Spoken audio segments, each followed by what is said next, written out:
Have you ever experienced that incredibly frustrating 6 p.m. mental crash? You know, the exact feeling I'm talking about. You log off from work fully intending to use your evening to study, maybe chip away at a personal project, or finally learn that new skill. But instead, you just hit a wall. You have absolutely zero energy left.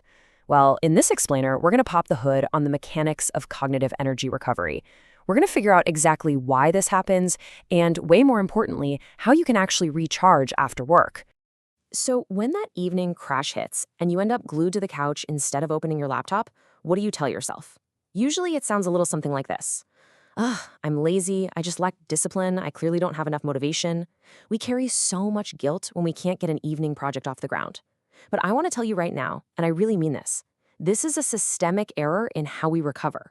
It is not a moral failing on your part.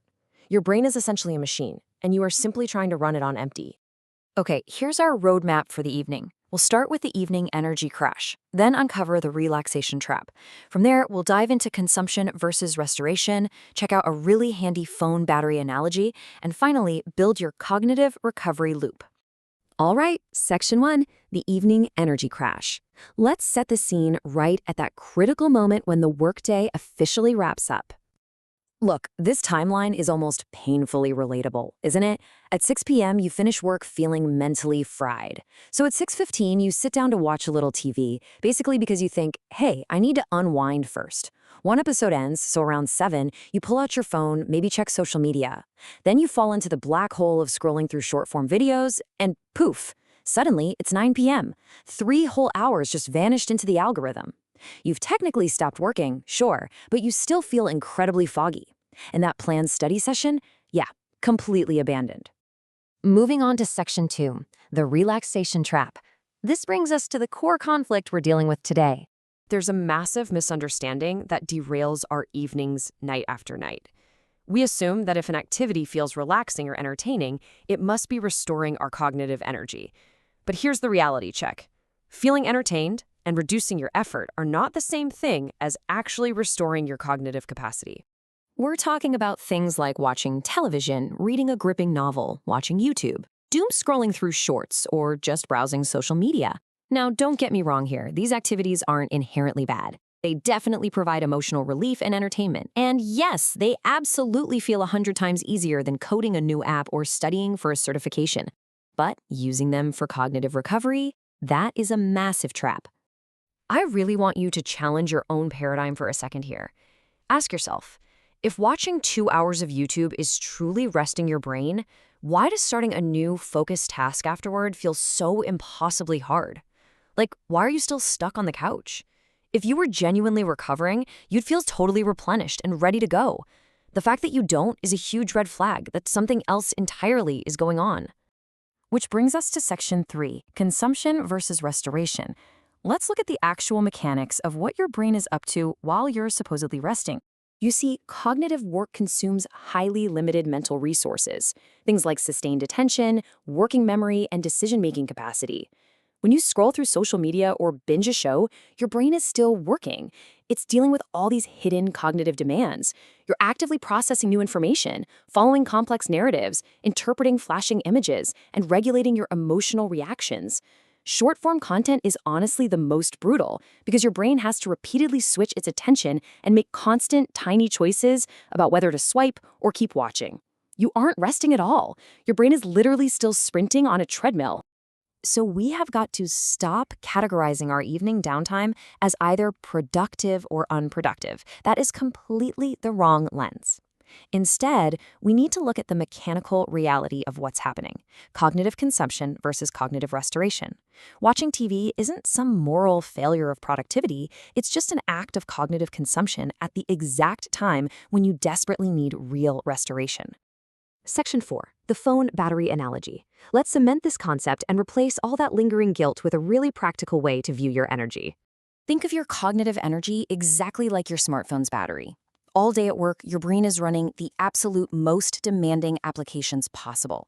It's like your phone is simultaneously running 4K video editing software, GPS navigation, and a dozen background updates. By the time 6 p.m. rolls around, those heavy demands have drained your mental battery all the way down to a blinking, terrifying red 20%. So here is the crucial point. When you switch from your workday tasks to scrolling through shorts, you aren't plugging your phone into the wall. You're simply turning on battery saver mode. Sure, you've closed the demanding apps and you're using lighter ones. The demand drops, the experience feels way easier, and the energy drain definitely slows down. But make no mistake, the battery is not recharging. At best, it's just draining a little slower. If you want to actually recover enough juice to start an evening project, you have to plug into the charger. Genuine charging requires low input conditions. You have to significantly reduce incoming stimulation and allow your attention to fully, completely disengage. True recovery looks like resting quietly, taking a walk, doing some light stretching, or ultimately sleeping. It requires a complete physical transition away from cognitive input. Let's just pause and internalize this for a second, and honestly, take a massive sigh of relief. Lower energy consumption is not the same as energy restoration. That sheer exhaustion you feel at night, it isn't laziness. You were just trying to recharge a phone by putting it in low power mode instead of plugging it into the wall. Now that you know the difference, you can actually fix the system. All right, Section 5, the cognitive recovery loop. Let's build this into a practical, everyday framework. This is a 5-stage loop. Stage 1 is your focused cognitive cycle. That's your workday or your intense study session. Naturally, that leads right into Stage 2, energy depletion. Now the magic happens in Stage 3.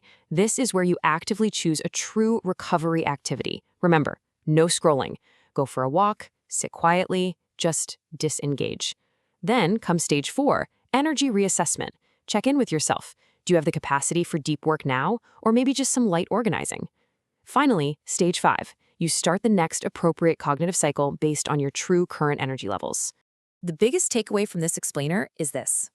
Recovery doesn't just automatically happen by default the second you stop working.